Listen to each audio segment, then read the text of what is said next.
namin na hindi tanggap ng karamihan yung pagtawag ng his na sa tingin namin ay her. Ang ilang namin tanggap is, kailangan mo talagang mag-lead? Kailangan mo talagang ipamuka? Kailangan mo talagang sabihin kung ano yung nararamdaman mo na tingin mo yun ang dapat? Paano naman yung nararamdaman niya na masasaktan? Sino ang totoong bastos?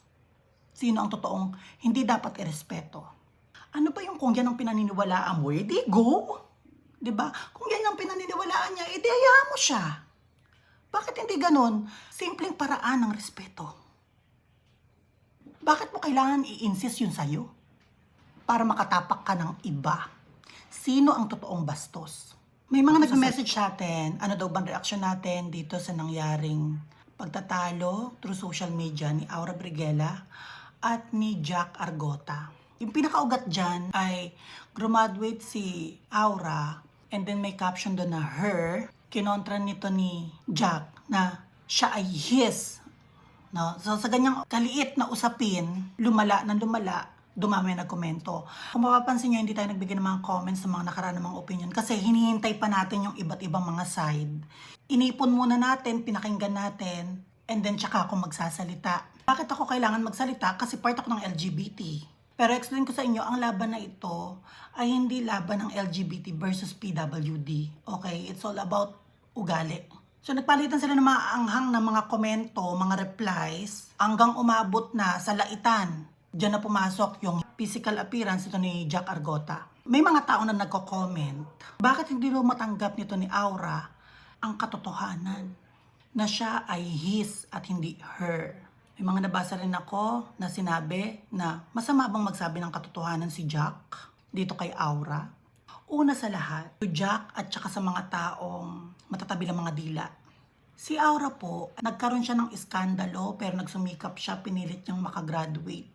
Kasi alam niya yung edukasyon. Pinagsasabay niya yung mga eksena niya sa buhay, yung trabaho niya para makapag-aral. At for sure, sarili niya ang nagpaaral sa kanya. Hindi niyo yun nakita. Ang nakita niyo is yung her na dapat ay his. Na imbis na yung tao nakagraduate, masarap sa pakiramdam na pagtapos mo yung sarili mo, at least finally tapos na. Imbis na i-congratulate ka, binatikos ka. Ang sabi ng iba, hindi daw yan discrimination. Kung lalawakan nyo ang isip nyo, pag pinuntahan nyo yung post, pag tinignan nyo, binasa nyo yung post nito ni Jack, hindi siya pagkokorek o pagbibigay ng knowledge doon sa mismong nag-publish ng pag-graduate ni Aura, kundi pagsasabi, pag-uutos na hindi dapat siya tawaging her. May mga diskriminasyon na nagpapanggap, kagaya na nangyari sa kanila, na akala mo hindi yung discrimination, pero ano bang purpose nun? Sino nga ba ang totoong nag-provoke? May kasalanan? Yung kasarian ba ni Aura? Yung gender identity ba niya ang may kasalanan? O yung taong alam mong kilala ka na sa social media at magsasabi ka ng alam mong against sa paniniwalaan ng taong ini-involve mo? Umpisa pa lang, kung isa kang vlogger, nakaka-impluwensya ka ng ibang tao at may mga followers ka, naaral mo na yan, na ang bawat salita mo may impact. Na bawat salita mo ay pwedeng pagmulan ng gulo. So expected na ni Jack yan na magkakaroon ng usapin tungkol dito sa pagsabi niya ng his, dapat at hindi her kay Aura. So sino ang nagpo-provoke? Hindi ba pwedeng sa araw ng graduation, ihayaan mo na, yun naman ang paniniwala niya? Hindi ba pwedeng ganun na lang? Ibigay mo na yung araw na yon? Kailangan ba sa part ng LGBT kapag ayaw mo? Kasi again, sa pinaniniwalaan mo na dapat siya ay his, kailangan ba lahat ng okasyon na maligayang araw niya isisirain mo? Diba? Hindi mo na ibinigay yung araw na yun para sa tao. May nabasa ako, nagkomento dito kay Jack na para kay Aura na ang respeto daw ay binibigay sa mga taong dapat irespeto. Sino ba ang unang nambastos? Hindi ba kabastusan na alam mo ng pag-uusapan yan, yung opinion mo? Alam mo ng pagmumula ng gulo? Alam mo ng isa kang PWD, madadamay yung kapwa mo laban sa LGBT? Sino ang unang hindi nagbigay ng respeto? Si Aura ba? Nananahimik yung isa, nag-aaral, graduate? Sa umpisa pa lang ba siya ang unang hindi nagbigay ng respeto? O itong si Jack? At totoo, ang respeto ay ibinibigay sa mga taong dapat lang irespeto.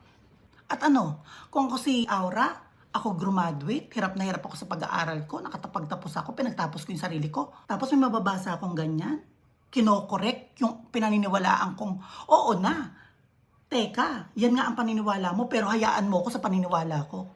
Kapag nabasa ko yan, ano sasabihin ko? Thank you? Anong ire-react ko? Salamat ha, naunawaan ko. Ganon? Ano, mag-a-agree si Aura dito kay Jack? Na sige, kung ano pininiwalaan mo, sige, sundin natin, Jack. Ganon? Ano in-expect nyo ng mga kumakampi kay Jack, mga nagsasalta para kay Jack, tatahimik si Aura? Kahit kaninong gawin yan, magsasalta yung tao. May nag-comment, isang director, idol ko siya. Kaso may mga bagay talaga na magkasundo kayo sa ganitong bagay pero hindi sa lahat. Okay? So ang opinion natin para dyan. Sabi ni Direct Daryl Yap, na pumapabor siya kay Jack na parang OA naman itong si Aura sa pagkomento. May mga transgender din naman daw siyang friends, circle of friends, na kaibigan daw nito ni Jack na hindi naman daw ganun yung reaksyon. Mr. Daryl Yap, mawalang galang na po. Pasensya na po. Sa mga kaibigan nyo na part ng LGBT, lalo na sa mga transgender, tanungin nyo sila kung totoong okay lang ba na stranger na tao through social media or kahit saang interview, habang ini-interview yung babaihan mong kaibigan ay tatawaging sir. Tanungin nyo, ni 0.1% ho ba, hindi ho ba nasaktan? Pakitanong, kasi baka ho, yan ay nagpapanggap lang na okay lang sa kanila. Pero deep inside may sakit, tinitiis na lang kasi kaibigan kayo. Again, hindi po ito laban ng LGBTQ at ng mga PWD.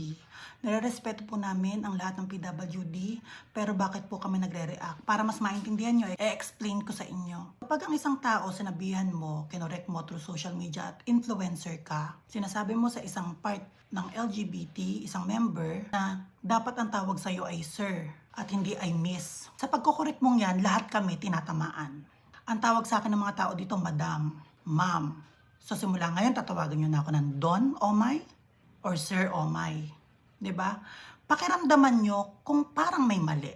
At doon sa pakiramdam na parang may mali, malaking sakit sa amin yon. Kapag kinokorek mo ang isang tao, lalo na nagte-trending yan, kami ang tinatamaan lahat. Dahil yung pagkokorek mo sa isang tao, ikinokorek mo kaming lahat. So sa labanan ni Jack at ni Aura, dahil sa pagtawag ng his or her, dapat siguro sa mga naniniwala dito kay Jack, nagdedepensa sa kanya na bakit ka nasasaktan? Totoo naman. Siguro dapat i-promote nyo na din na ang mga Miss Gay contest, mga prestigious contest, Miss International Queen, gawin nyo ng Mr. No? Mr. International Queen. Makikita mo dyan lahat ng mga nire-respetong mga transgender na napakagaganda. Karamihan dyan mababait. Tawagin yung Mr. Mararamdaman nyo bang parang may mali? At kapag hindi nyo sinunod yung pakiramdam na parang may mali, sakit sa pakiramdam namin yung naibabalik nun. Lalo na kapag in-express nyo yung bagay na hindi dapat nang marinig. Alam mo naman yan sa isang tao na ayaw niya yan mapakinggan. Pang-intindi lang ang kailangan, pero hindi kayang ibigay ng karamihan. Sa post pa nito ni Jack is nampo-provoke. Social media influencer ka, tapos magkokomento ka ng ganyan. Naghahamon ka, hindi mo man lang inisip na pwedeng madamay ang mga PWD versus LGBT na lumalabas ngayon. Pero again, hindi po ito laban ng LGBT versus PWD. Pumapasok lang po ang mga part ng LGBT dahil kung ano yung sinabi niya kay Aura ay sinasabi niya sa aming lahat. So sa Super Serena ba ang dapat pangalan? Super si Harina? Ganun ba dapat? Bibigyan ko pa kayo ng isang example ha. Kung merong isang Miss International Queen Philippines na nanalo at in-interview, tinelevise dito sa Pilipinas, pagka-uwi galing panalo. Tapos sa pag-i-interview mo, ang tawag mo dun sa nanalo ng Miss International Queen sa Thailand ay, sir, kayo sumagot. Tama ba yon? Anong mararamdaman nung kakapanalo pa lang? Sinisira mo yung moment na napakasaya ng tao dahil nanalo. Walang pinagkaiba sa graduation na nangyari kay Aura na ginawa ni Jack. Diba? Sa mga tao magsasabi naman na, tama, dapat sir ang tawag kahit nanalo yung Miss International Queen. Kasi yun naman yung dapat. Para sa inyong mga nagsasabi niyan, alam nyo, parang relihiyon yan eh. Maraming mga relihiyon na kinakaaniba ng iba't ibang mga tao. At masyadong loyal tayo sa mga relihiyon natin. At grabe ang pagdepensa natin na hindi na natin tinatanggap yung relihiyon na iba. At sa hindi natin pagtanggap sa kanila, kinakalaban natin. Dapat kung marunong tayong maging loyal sa pinaniniwalaan natin, kasarian, relihiyon, dapat marunong din tayong aralin yung salitang respeto. Magkaiba ang salitang tanggap at respeto. Pwedeng hindi nyo tanggap ang isang bagay, ang isang tao, ang isang nangyayari. Pero sana, kahit papaano, naaral nyo naman salitang respeto. Ano ba yung hayaan mo na siya kung ano pinaniniwalaan niya? Bakit kailangan mong i-correct? Sino ka para mag-correct sa isang taong hindi mo namang buhay? Hindi ka naman perpektong tao para mag-correct ng buhay ng iba. Bakit kailangan mong mag-provoke? Kasi yun ang pinaniniwalaan mo at hindi kagaya ng pinaniniwalaan niya. Kung hindi mo kayang tumanggap ng isang tao dahil siya'y LGBT, marunong ka naman sanang rumespeto.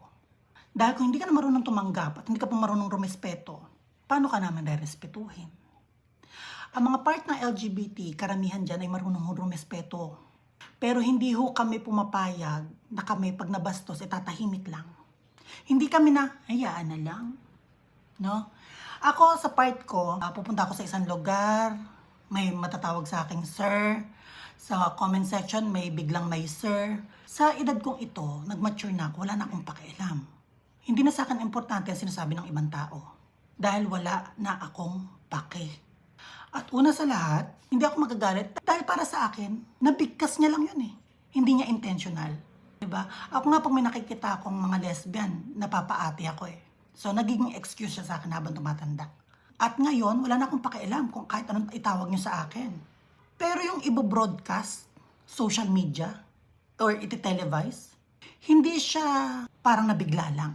Nagko-correct ka at naninindigan ka na mali yung isang tao. Hindi lang yung his or her ang kinokorek mo, kundi yung mismong pagkatao niya. Yan ang gusto niyang sabihin.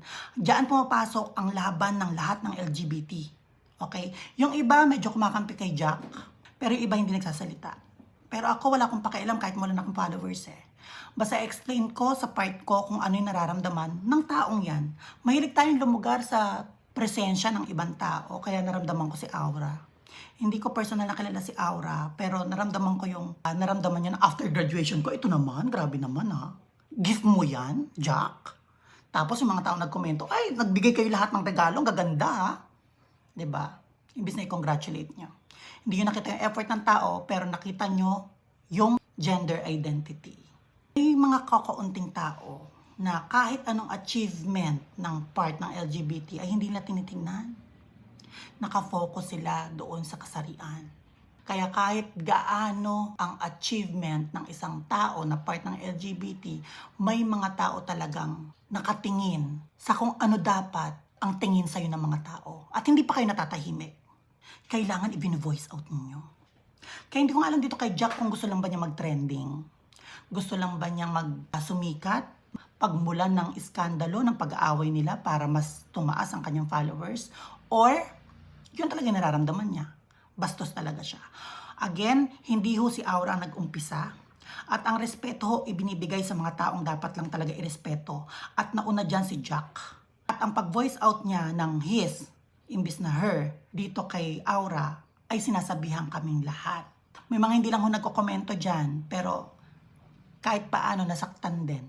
At Jack, tanungin mo yung mga friend mong part ng LGBT, mga transgender ha, kung okay lang ba yun na i-voice out na ikaw ay his, hindi her. Alam na namin na hindi tanggap ng karamihan yung pagtawag ng his, na sa tingin namin ay her. Ang ilang namin tanggap is, kailangan mo talagang mag-lead, kailangan mo talagang ipamuka, kailangan mo talagang sabihin kung ano yung nararamdaman mo na tingin mo yun ang dapat. Paano naman yung nararamdaman niya na masasaktan? Sino ang totoong bastos? Sino ang totoong hindi dapat irespeto? Ulit, please, kung hindi nyo kayang tanggapin ang isang tao, matuto naman kayong rumespeto. At hindi namin kayo ipiplease para tanggapin nyo kami. Dahil kahit anong gawin namin, kahit anong achievement na marating namin, ang tinitingnan nyo pa rin is kasarian namin. Bakit namin kayo ipiplease? Ano ba yung kung yan ang pinaniniwalaan mo, edi go! Diba? Kung yan ang pinaniniwalaan niya, edi hayaan mo siya. Bakit hindi ganun? Simpleng paraan ng respeto. Bakit mo kailangan i-insist yun sa'yo? Para makatapak ka ng iba. sino ang totoong bastos. Tapos sasabihin nyo, bakit may SOGI bill? Bakit may anti-discrimination? Bakit may parang extra rights ang mga transgender? Ayan, kaming mga nasa 30s, 40s, 50s, tanggap na namin yan. Hindi ka na kami nasasaktan dyan. Kaso yung mga bata, kawawa naman. Graduate, gandang regalo, Jack ha. Kayo ba, wala ba kayong mga kaibigan or mga kapatid na kayo ang nag-a-adjust? Kapag may nakita ka ba sa isang tao, sobrang ka-close mo, pero alam mo hindi tama sa kanya, kinukorek mo ba na alam mong siya yun? Hindi ka ba natututo sa kanya? Kailangan ba lahat na makikita mong mali sa mata mo is sasabihin mo, i-voice out mo, at pagmumula ng gulo, and then sa huli, sasabihin ikaw ang biktima? Ikaw ang binastos? Mali ata yan. Kung gusto mong irespeto ka ng ibang tao, matuto ka rin sanang rumispeto ng iba. Kung hindi mo kayang tanggapin ang pagkatao ng ibang tao, pwedeng manahimik ka, signs of respect na yan. Ngayon, kung hindi mo natanggap yung ibang tao at ikinokorek mo pa yung ibang tao at gumamit pa ng social media, kabastusan na yan. Daming taong bulag-bulagan. Na ang lumalabas pa, yung taong nananahimik, nakakagraduate lang, siya yung mali. Siya pa yung may kasalanan. Tama ba yan? Napakalupit nyo sa mga part ng LGBT. Balang araw, magkakaroon kayo ng anak, pamilya, na part ng LGBT at hindi nyo alam kung paano itatama. Hanggang sa kamumuhian ninyo at sa pagtanda, sila ang mag-aalaga sa inyo. Mararamdaman nyo yung sakit. Babalik sa inyo yung mga masasakit na salita na ginawa nyo sa mga part ng LGBT. Maniwala kayo sa akin. Kaya kayo ha, yung mga naniniwala kay Jack, mga dumidepensa kay Jack, kailangan ba ang tawag na sa isang congresswoman, Geraldine Roman, na gumagawa ng mga batas para sa mga kababayan niya para mapabuti yung lugar niya? Tatawagin siya ng mismong tao sa lugar nila, ng Congressman Geraldine Roman. Sa mga taong napapaligaya ni Queen Dura, mga taong nabibigyan ng kasiyahan ni Queen Dura, at isa na ako dyan, dapat ba itawag natin kay Queen Dura, King Dura?